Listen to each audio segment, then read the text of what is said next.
Ano po ang masasabi ninyo sa rekomendasyon ng Senate Finance Committee na tanggalin na lamang itong AKAP sa budget ng DSWD? Actually, we believe otherwise, no? Kami po ay naniniwala, I personally, na dapat ang AKAP po ay suportahan sa ating pagdinig ng budget for 2025 sapagkat ito pong ayuda para sa Kapos Ang Kita program ay nakakatulong kung paano natin ika-counter ang patuloy na pagtaas ng presyo ng commodities. As a matter of fact, ito pong programang ito, ina-address po ang kahirapan ng ating mga manggagawa na minimum wage earner and below. Ibig sabihin, sadya pong nangangailangan ng tulong ng ayuda ang mga taong makikinabang at kasalukuyang nakikinabang dito po sa ating AKAP. Kaya sana po, bilang isa po sa mga nagsusulong ng panukala na ma-institutionalize ang AKAP, ay sana po suportahan ang inclusion nito sa ating budget for 2025.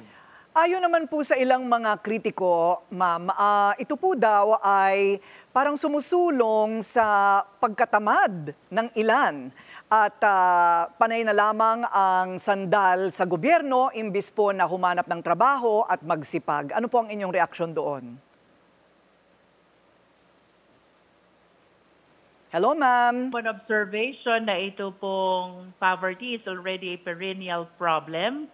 And I beg to disagree na atin pong tinuturuan na maging tamad ang mga tao sapagkat the reality is marami naman pong Pilipino ang nagsisikap na umangat ang buhay, kumita ng pera, pero sadya lamang pong maraming mga challenges kung kahit sa kabila ng pagsisikap na ito ay patuloy pa rin ang kanilang mga pangangailangan sa buhay at hindi po sapat even the minimum wage upang harapin itong pangangailangan ng kanilang pamilya.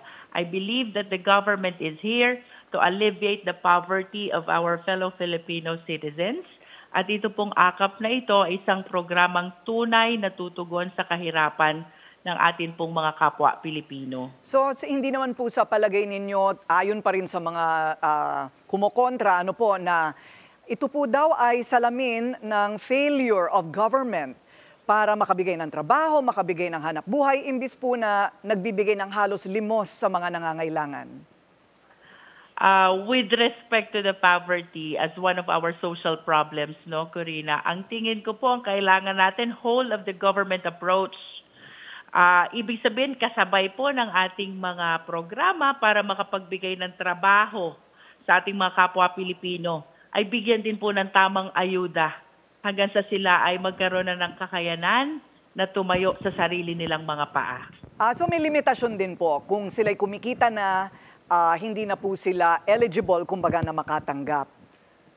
Absolutely, Ms. Corina. As a matter of fact, ang atin pong pinagkakalooban or the qualified beneficiary under AKAP ay yun lamang pong minimum wage earners and below. Ibig sabihin ko ang kinikita po is above the minimum wage, ay hindi po sila qualified na maging beneficiary under the AKAP. Huling tanong po, sabi po ni Senadora Amy Marcos, hindi daw po suportado ni Pangulong Bongbong Marcos ang AKAP. Totoo po ba yun? Naniniwala po ba kayo doon? Ang akin pong pananaw, anything na tutulong at makakatulong sa mga kapwa natin Pilipino ay sinusuportahan po ng ating Pangulo. Okay, pero hindi pa ho kayo nagkausap para ito po i-kumpirmahin? Hindi pa naman po. Okay. Hindi pa naman po, but coming from, if you are the President of the Philippines, you will believe na lahat ng mga programang makakatulong sa mga Pilipino ay dapat lamang suportahan ng ating gobyerno. Okay, maraming salamat po, Batangas 2nd District Representative Jervil Luistro.